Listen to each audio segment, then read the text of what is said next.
tus animadores favoritos.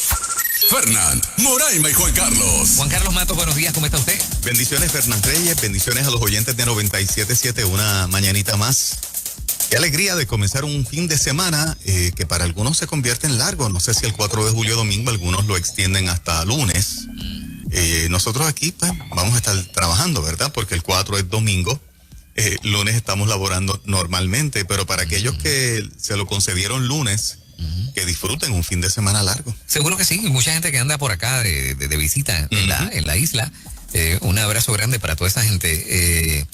¿Qué está pasando, Juan? Hay unas cuantas cosas. Mira, yo creo que la noticia del día hoy, por lo menos una de las principales, basado en la conferencia de prensa que tuvo Pedro Pierluisi ayer, el periódico El Vocero lo recoge con el titular: eliminadas las órdenes ejecutivas por el COVID-19, Salud emitirá las nuevas guías sobre la pandemia. Dice esta parte de prensa que tras 15 meses de limitaciones en las actividades sociales, educativas, turísticas y económicas a causa de la pandemia del COVID-19, a partir del lunes la isla tendrá una apertura total, salvo algunas contadas excepciones. Las nuevas guías ya no estarán en manos del gobernador Pedro Pierluisi, quien cesará de emitir órdenes ejecutivas en este tema para dejar el asunto asignado al Departamento de Salud. El asesoramiento científico, estamos citando palabras del gobernador, dice: el asesoramiento científico que tengo es que lo que estamos haciendo es lo que procede. Ya hemos esperado suficiente para hacer esta flexibilización al tener un nivel de positividad bajo el 2% por mes y medio. Eso más que justifica que haya una apertura como la que estamos autorizando o hasta mayor. Yo estoy debidamente asesorado por toda la comunidad científica, afirmó el primer ejecutivo. Podrá haber uno que otro que difiera, pero hay un consenso. Ya hace par de semanas me habían estado diciendo que flexibilizara y esperé. Siempre he dicho que vamos a monitorear las hospitalizaciones y la positividad. Así que, Fernand Reyes, desde el próximo lunes, apertura total. Bueno, fíjate, yo noto, lo notamos desde el principio, pero Pierluisi loco porque esto se acabe. O sea, tú sabes, él mismo lo dice ahí, va, entre líneas, ¿no? Yo lo hubiera hecho antes, pero bueno, he estado esperando, ¿verdad? Que más o menos me digan y qué sé yo qué, y ahí está. Exactamente. Y aún con la insistencia de la prensa en traer situaciones como las de Mayagüez para trancar toda la cosa, porque eso es lo que a mí me lucía, ¿no? Pues ahí está, más apertura, qué bueno. Hubo un ángulo de una pregunta que hizo Pedro Rosanales al secretario de Salud, diciendo en línea con la apertura. Y fue interesante el contraste de la pregunta, porque él hablaba de algunos estados que han tenido como que una precaución por los brotes. Pedro Rosanales hacía énfasis en la parte de que esos brotes también se estaban dando o era en los vacunados. ¿Él cuestionó eso? Sí. ¿Y qué le respondieron? Mira, hay que ir al video porque no quiero citar las palabras de, en ese caso habló Becerra, fue el que tomó el uso del micrófono, pero obviamente le quitaron el peso o la connotación de la pregunta y continuaron con la conferencia de prensa, pero el mero hecho de hacer la pregunta en esa dirección, pues, ¿verdad? Plantea unas cuantas cosas. Así que nosotros acá estamos celebrando el que haya una apertura total. Me parece que año y medio después el país merece este respiro y que haya un compromiso. Me gustó también la parte donde Pierluisi cita que las órdenes del CDC dicen que lo último que se cierra son las escuelas. Vamos a ver si en efecto cuando comience el semestre escolar para la ¿verdad? El sistema público y también el privado, pues veamos que corre un semestre escolar normal y que si hubiese cualquier situación de las que el gobierno, ¿verdad?, cambia su postura por la razón que sea, la escuela en efecto sea lo último que se piensa en cerrar, de Bueno, acuerdo a lo que dice el CDC. Mi preocupación es que educación, digo, hasta donde yo sé, está como que bien callado, o sea, no se sabe, y estamos a un poco más de un mes de que comiencen las clases y ya deberíamos saber, ¿verdad? ¿Cuál es la ruta? Hace rato. Sí, cuál es el plan de apertura y cuáles son los parámetros, sí, claro, para que los padres sepan. Seguro que sí. Por otro lado, en más informaciones, los alcaldes de Las Piedras, Humacao, Yabucoa y Juncos llegaron hasta las inmediaciones de Luma Energy para exigirle a la empresa que acelere la respuesta a los ayuntamientos, ya que hay regiones sin servicio de energía eléctrica desde hace una semana y no aparecen brigadas para resolver el problema. Miguel López, alcalde de Las Piedras, expresó que la empresa no cuenta con brigadas fijas en esa región y que no fue hasta el pasado miércoles, tras las múltiples quejas, que un grupo de trabajadores se reportó a Humacao. Yo creo que si Luma no termina reclutando más gente, que particularmente sean celadores, que son los que bregan, ¿verdad?, con las líneas eléctricas y este tipo de avería, se le puede poner la cosa bastante difícil. Oye, y de hecho, bueno, acaban de cumplir un mes, ¿no? Sí, un mes. Un mes completito. También quiero mencionar, Fernán, yo lo publiqué en la página de Nueva Vida, que fue bien comentada la carta que leíste del municipio de Bayamón ayer. Sí. Estuve viendo, ¿verdad?, los comments del segmento de ayer, y entre los comments, una oyente dejó saber que tiene un familiar que trabaja a nivel federal en el EEOC. Publiqué la carta de lo que son los derechos de los trabajadores y las responsabilidades del patrono. Lo publiqué ayer, temprano anoche, en la página de Nueva Vida, para que todo aquel que lo quiera mirar, cuando lo miras, no es lo que está en la carta como el municipio lo puso y como tú lo leíste, que está en la carta, de que el EEOC obliga o permite que se exija la vacuna. Es exactamente lo contrario en el documento del EEOC. A nosotros no. Porque el municipio le dio esa connotación, pues desconocemos, pero lo que tú lees de la carta del municipio a lo que EEOC dice, hay un largo trecho. De hecho, en el escrito, para aquellos que quieran verlo, búsquenlo en la página de Nueva Vida. Está bajo ese título, ¿verdad? Edúcate. Este es el documento oficial del EEOC, Equal Employment Opportunity Commission. Y hay unos números de teléfono para los cuales cualquier trabajador que sienta amenazada su posición porque es so pena de condición de empleo, no es lo que establece oficialmente el EEOC. La verdad, el caso es que eso levantó ayer, eso fue un revuelo. Sí lo fue. La carta. Y nada, esa carta es parecida a cantidad de cartas que mucha gente está recibiendo de sus patronos. Así es que eso sigue pasando y veremos qué sigue con todo este drama, ¿verdad? Así es. Oye, Juan, la primera plana de primera hora dice que está, ya lo sabemos, ¿no?, aprobado por la Junta de Supervisión Fiscal, se acabó el toma y dame por el presupuesto. Pudiéramos decir que de Pierluisi se apunta una en su administración, ¿verdad? Con el logro de la aprobación de ese presupuesto.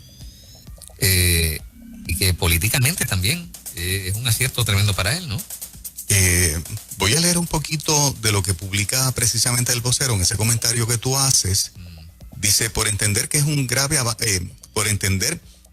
gran avance y un momento histórico que permitirá a Puerto Rico oportunidades únicas. Ayer, en ánimo de celebración, la Junta de Control Fiscal certificó por primera vez en 5 años un presupuesto aprobado por la legislatura y el Ejecutivo que asciende a 10.112 millones de dólares. Cuando se suman las partidas de los ingresos federales que llegarán este año para la reconstrucción tras los huracanes Irma y María en el 2017 y los terremotos del 2020, así como los fondos para combatir la pandemia del COVID-19, el presupuesto consolidado sube a unos 34.000 millones de dólares. El gobierno de Puerto Rico tiene la mayor cantidad de dinero disponible en su historia. Estamos ante una oportunidad única, aseveró Natalie Yaresco, directora ejecutiva de la Junta de Control Fiscal. Okay. Si estoy bien, 3 presupuestos más como este es la puerta de salida para la Junta, ¿no? Así es. Así es. Tienen que haber 4 consecutivos. Así que... Tremendo palo ¿no? Para Pierluisi. Sí, por lo menos a la vez que haya el primero, se establecen los parámetros para que entonces los subsiguientes, si en este primero, que es difícil siempre ponerse de acuerdo en un primer presupuesto, pues que ya se establezca esa relación para que hayan 4 consecutivos y finalmente Puerto Rico tome el control. Ahora, la pregunta interesante es, como dice Gustavo, ¿habrá aprendido el político a manejar las finanzas del país? Aparentemente no lo han aprendido, porque los primeros, este fue el enmendado porque la Junta lo devuelve a la legislatura para que lleguen a los números que ellos decían. Si tuviesen control otra vez, pues iban a gastar lo que querían, ¿no? Así que en ese sentido el reto es no solamente que finalmente pues ya la Junta no sea ese ente que supervisa las finanzas del país, sino que el político haya aprendido a no malgastar y a utilizar bien el dinero.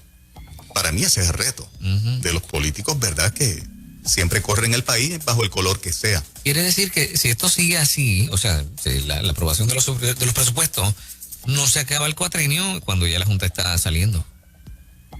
No sé, esa parte sería chévere preguntársela a Gustavo, pero no creo que sea una salida como que así demasiado inmediata. No, no sé, pero es una impresión que tengo. 2-3 años. Bueno, para que hayan 4 le va a coger el cuatrienio completo. A Pierluisi. Completo.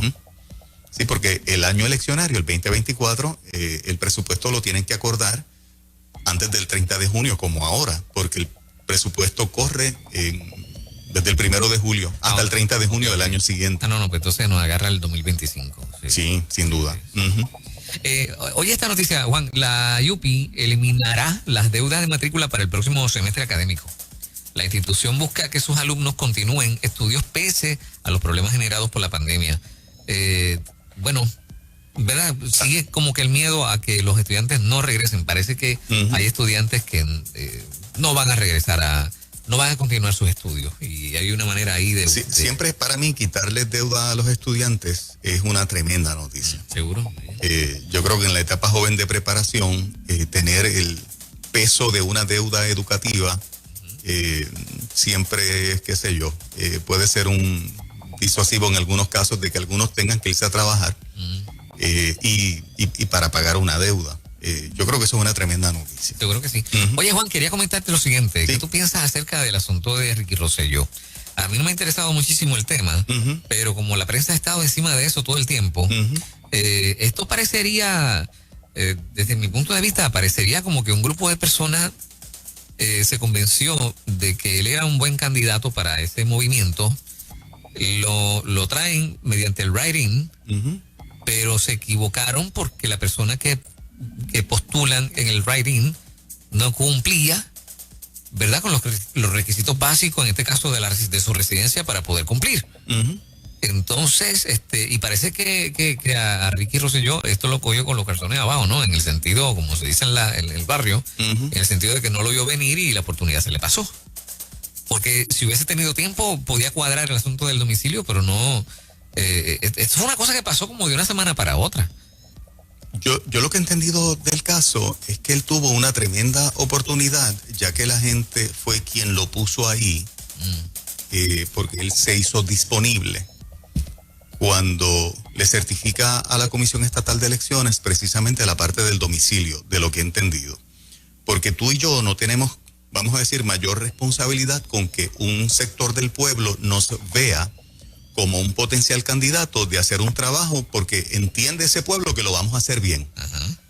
O sea, eso es una decisión del pueblo. Sí. Ahora, a la hora de Fernán Reyes y Juan Carlos Matos someter documentos porque ese pueblo nos puso como ganadores, como uno de los ganadores para ser delegado, la responsabilidad de nosotros mínima debe ser poner la información que es correcta. ¿Ok? Si yo sé que no tengo domicilio, pues mira, gracias pueblo, claro, que ustedes me eligieron, qué bueno el cariño, qué bueno el afecto, pero no voy a mentir en el proceso de llenar un documento diciendo que este es mi domicilio cuando no lo es. Ahí es que yo creo que él complica la cosa como la complicó, porque entonces viene esta disputa de si eres residente o no eres residente. La muestra hasta ahora, que por eso fue que la juez decidió en contra de él, es que no tienes domicilio en Puerto Rico. Y lo pone como otra vez en una posición de que mentiste, tú sabes. Qué pena, ¿eh? Metes gato por liebre y sigues afectando tu imagen cuando un sector del pueblo te dio una oportunidad de comenzar a enmendar lo mal que te fue hace 2 años, ¿no? Sí. Que no haya aprendido la lección y que haya corrido el riesgo que corrió libre y voluntariamente él, porque esos documentos quien los somete es él, pues me pareció un error de juicio de parte de él impresionante. Pero antes de ese error de juicio, también está el error de la gente que empuja el movimiento a sabiendas de que él no vive aquí. Porque no tan solo él sabe que no vive en Puerto Rico, todo el mundo sabe que no vive en Puerto Rico, él se fue de aquí. Sí. O sea que si hay un movimiento organizado para impulsar al hombre, cuadra primero que el hombre de verdad pueda cumplir con el asunto. Si a ese movimiento tú le dices, porque si te dejas llevar por lo que Edwin Mundo ha representado en los medios, te dicen, no hay problema, nomínenlo porque tiene domicilio. Entonces, si ese sector del pueblo no es ducho en los procesos de elecciones de la Comisión Estatal de Elecciones, le va a creer al que sabe. Y si Edwin Mundo, que siempre se ha vendido como un experto, o sea, que no se ha vendido, él lo vende todo el mundo y que es un conocedor del proceso, es el que dice, como aún ha estado diciendo en los medios, de que tiene domicilio, pues mira, tú le crees al que sabe. Sí, seguro. En ese sentido, o sea, que el pueblo puede ser inducido a error por alguien que sabe y le dice, pónganlo porque no hay problema, si es electo, a él lo van a certificar porque tiene domicilio aquí. Pues entonces la gente sigue en la dirección de promoverlo. Que a mí me parece, ¿verdad? No somos ni periodistas ni analistas, a mí me parece que ese sector del pueblo pues vio que eso no era un issue. El detalle que me sigue llamando la atención es el riesgo que él se corre de proveer información que no es. No sé, error de juicio garrafal y que habla de un carácter, tú sabes, cuestionable, demasiado cuestionable. Se le fue el barco otra vez. Tú levantas la mano, me nominaron, gracias, pero yo no tengo domicilio. Yo creo que es que él no se la veía venir. Ganaba más así que de otra manera, pienso yo. Pero ¿no te parece que no la veía venir? O sea, él pensó, bueno, y de momento, ¡boom! Da un palo y bueno, o sea. Posiblemente. Juan, mira qué cosa interesante, ya terminamos, ¿verdad? Pero mira esto, es que nuestros reporteros de la calle, tú sabes, no fallan. Y justo a unas horas de que Pierluisi hiciera la apertura que hizo, Metro acaba de publicar ahora mismo una noticia que dice COVID en Puerto Rico. Salud reporta una muerte y 376 nuevos casos positivos, 35 casos confirmados, 33 probables, 308 sospechosos, para un total de 376 casos positivos, para que todo el mundo sepa que es un error la apertura, tú sabes. Lo dejamos ahí sobre la mesa. Ay, Dios mío. ¿Qué vamos a hacer? Interesante por demás. Al día siguiente de la conferencia de prensa. Otro día, pero a esa hora. Sea usted el juez. Sí. Las 6:55 de la mañana. Angie González viene por ahí. La doctora Angie González.